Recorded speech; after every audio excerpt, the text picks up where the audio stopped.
car race really defines the true tourism machine era. Cars such as the unique Aston 214 carrying our camera, Peter Hardman's Ferrari LMB and Barry Williams in the lightweight E-Type. Stunning cars of the era and exciting still today. And as the Aston Martin battled with the Cobra's midfield, it was a flying start that took the famous ex-Dick Prothero lightweight E-Type Cut 7 in the hands of Jerry Marshall into an early lead. Cut 7, the top club racing E-Type Jaguar of the 1960s. And back in action at the head of the field for the COYS Trophy race. The Aston Martin 212 in hot pursuit. Peter Hardman in the Ferrari 330 LMB was in third place, but already Graham Bryant's Cobra was a casualty and the E-Type was next. Losing out down Hanger Straight as Gary Pearson in the Aston Martin powered into the lead. And down at Stowe Corner, already Hardman was piling the pressure on in the 1963 Le Mans Ferrari. Hardman, though, had a battle on his hands. Up to second place, but pursued by Barry Williams in probably the best handling lightweight E-Type of them all. The pair would delight the Silverstone crowd with their classic four-wheel drifts.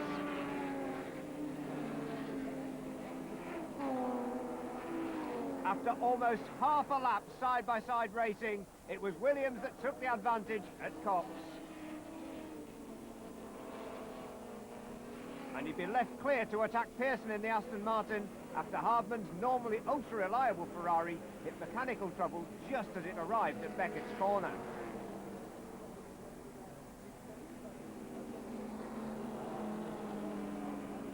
Peter was quick to pull off the racing line and out of potential trouble as Ray Belm took Jeremy Agace's Iso Bizzarini into third place.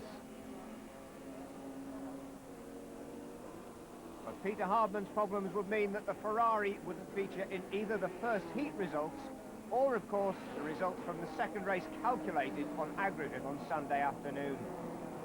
The Ferrari limped back to the pits. It was the E-Type Jaguar that would take the lead Formula One style as the two drivers came in for pit stops. The Jaguar coming out ahead of the Aston Martin. Now with Nigel Corner aboard, heading for the checkered flag with a 20-second lead over the Pearson and Salmon Aston Martin. And they'd carry that advantage over into the second heat for the COYS Trophy.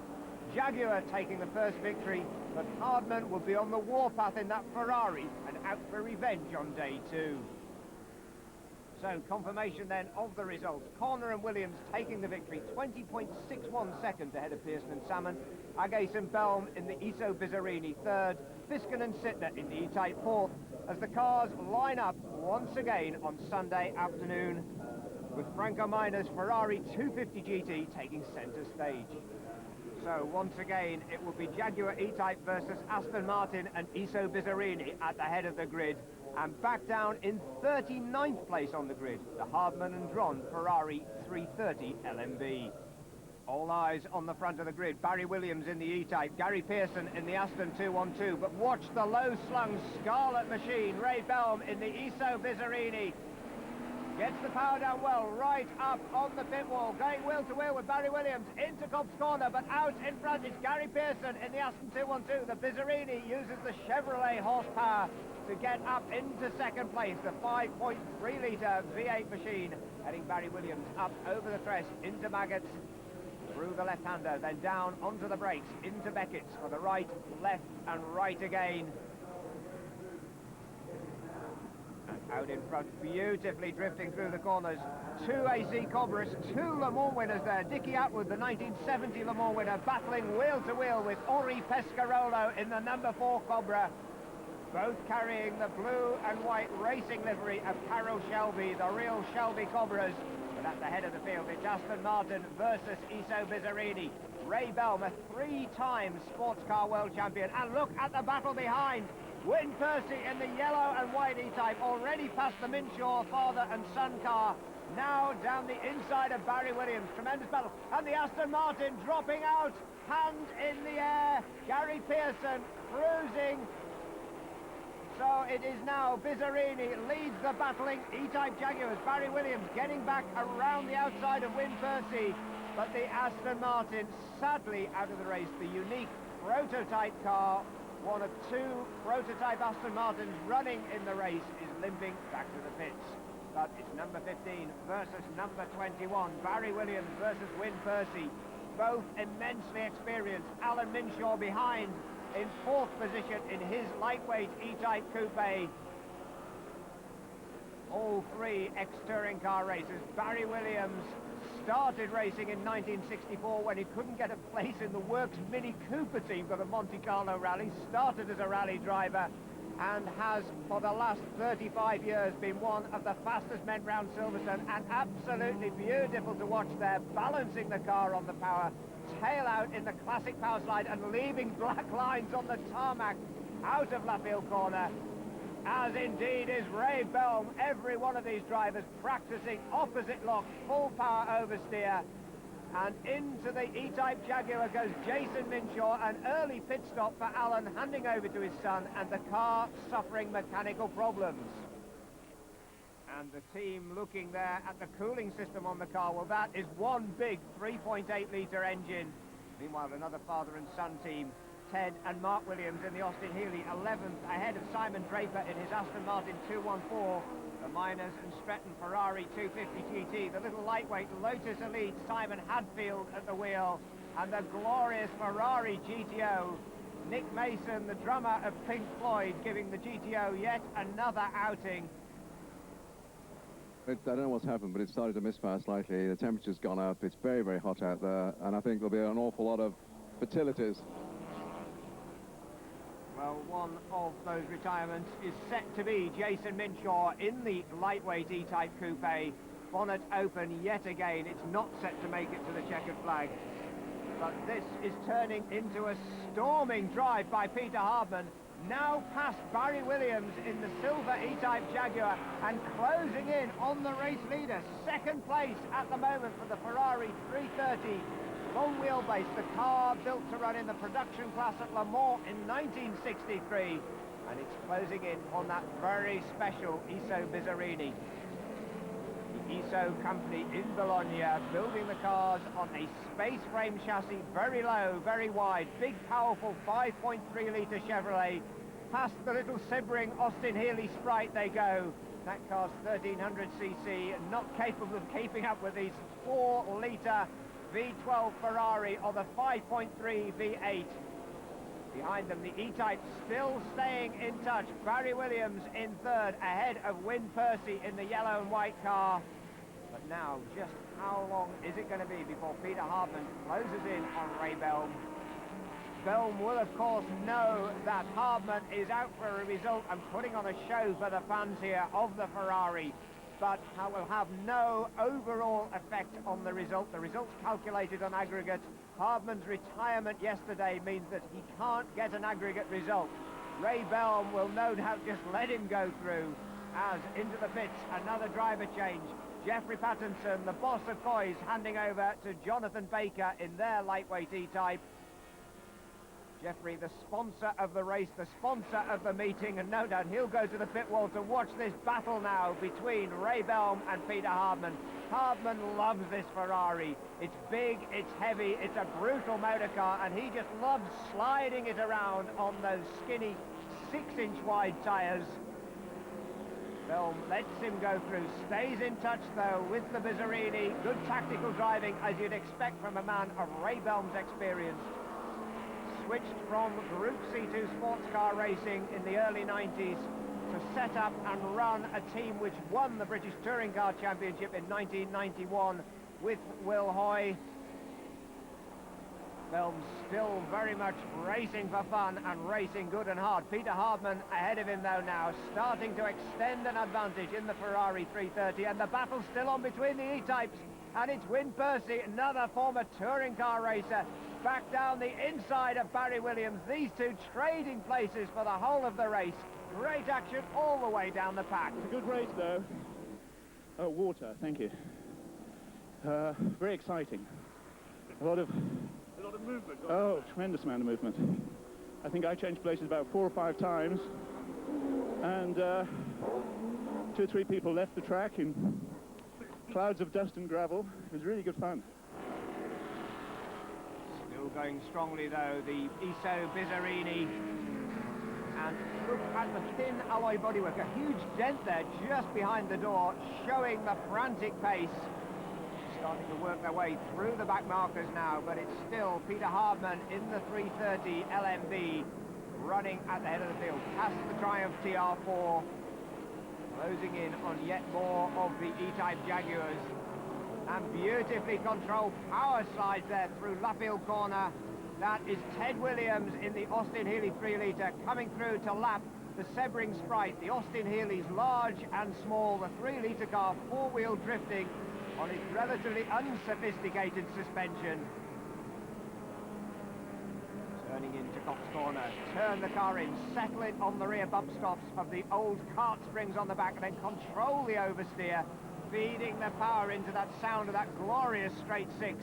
And it's the V12 into the pit lane though, heading for the driver change. Peter Hardman heading over to motoring journalist Tony Dron. Meanwhile, the number 15 car already back out on the track. Nigel Corner, the car's owner, now having taken over from Barry Williams. Nigel Corner, one of the quickest historic racers of any national or international championship. This, perhaps the best handling lightweight E-Type of them all. And don't forget, this result is on aggregate, and it's all about now how close he can get to the back of the Iso Bizzarini. Tony Dron back out on the track, working his way through the traffic. One of the very early Ferrari 250 LMs, going past the early model Ferrari now from 1959. There is 4 years of Ferrari evolution. The 330 long wheelbase heads down Hanger Straight. As in the pits, Ray Bell now handing over to Jeremy Agase, and this is the critical driver change and pit stop, because Agase needs to get those belts on quick, fire up the V8 engine and get back out on the track as fast as he possibly can, checking tyre wear and temperature on those overheated, hard work rear tyres, over 650 horsepower going through those rear wheels. Clean pit stop. Now, is it going to bring him out of the pits ahead of the E-Type? Because the E-Type heading past the pit lane entrance out of Luffield Corner, perfectly balanced, not sliding the tail too much, getting the power down cleanly, up past 140 miles an hour, past the pits, down to Cox Corner. Nigel Corner now has to get as close as he can to the back of that Bizzarini. There is the Bizzarini leaving the pits now. Where is the silver E-Type? Don't forget, the gap after the first race was 20.618 seconds. Not that Ray Bell minds. He's been out there having a ball. Very slippery on those old L things, but we had a really good time. I got a very good start, went down the inside with about 2 centimetres to spare with the wall. And I just happened to pull away, and then obviously Pearson had a problem, and I just kept going to try and give Jeremy an advantage. But it's very good. I let Hardman, I knew he was catching me, and I knew he wasn't a person to play with because he fell out yesterday, so I knew he wasn't a problem, so I just let him go. Actually, I was trying my hardest to keep up, but never mind. Well, Jeremy Agase now at the wheel of the Bizzarini 5.3 litre GT. Car's owner, he knows this car intimately. He and Ray Bell have dedicated themselves over the last 3 years of developing this car into a pre-64 GT Championship challenger. They've done that very well indeed. And the distinctive thunder of the 5.3 litre Chevy once again rockets him out from Cox Corner up through Abbey Curve, and for this historic meeting at Silverstone, no chicane at Abbey Curve. Unlike the Grand Prix circuit, it's flat out all the way through. Down to Bridge Corner, balancing the car again on the power, up to the left-handers at Priory and Luffield, and out is Judy Wickham, the husband and wife team of Bill and Judy. She is in the gravel trap, walking home, no doubt, to make the explanations. Now, across the line comes the Bizzarini. Watch the back of our screens. The E-Type just flashing through at the other end of the straight, and there is now less than 20 seconds in it, because Jeremy Agase is going to have to push like crazy at the head of the field. He's second on the road, don't forget, and he will wind up in second place on this aggregate result because he has to be over 21 seconds ahead of that silver E-Type. Still, the E-Type Jaguar in the hands of Nigel Corner is pushing hard, running faster and faster in this race. And Corner's just set the fastest lap, 88.48 miles an hour average, at 2:07.918. And that now has got him within 8 seconds of the Bizzarini. And that means that it's going to be the E-Type which will take the honours on the aggregate result. Bizzarini, though, still going well in the hands of owner Jeremy Agase. The Healy going well as well, 11th place overall for the distinctive blue and white machine. And it's got to be said that former powerboat racer Ted Williams is driving that car absolutely beautifully, sliding it around on its high-profile road specification types. Look at that, armfuls of opposite lock in there, wonderful. And being pursued by perhaps the most original aerodynamic E-Type of them all, John Mason Taylor's car. And the checkered flag waves for the Tony Dron Ferrari. Dron, with hand raised, takes the moral victory, he and Peter Hardman. The Bizzarini coming out of Woodcote Corner now, across the grid markers, coming up to the start-finish line. Now the clock starts running, though, back to number 15. And the smoke coming from the E-Type, it's being revved, its heart out, and the E-Type in trouble, slowing as it comes to the line. Now, what is it going to be on the times? Because the aggregate result hangs absolutely in the balance. And John Bendel takes the AC Cobra across the line, third on the road. Fourth across the line comes the number 15, Nigel Corner in the E-Type Jaguar. And there the aggregate result, Corner and Williams taking the victory by 31 seconds from Agase and Belm. Shade and Bendel in the AC Cobra take third, and Percy and Beckwith-Smith, fine run in the yellow E-Type, takes them to fourth. A tremendous race, as always, in the pre-64 GTs. And Barry Williams gets the winner's laurels alongside the car's owner, Nigel Corner. And Jeremy Agase on the left doesn't look too dissatisfied as his teammate Ray Belm gets the second place laurels. But appropriately on the 50th anniversary of the launch of the first Jaguar sports car, the XK120, Jaguar take victory at Silverstone.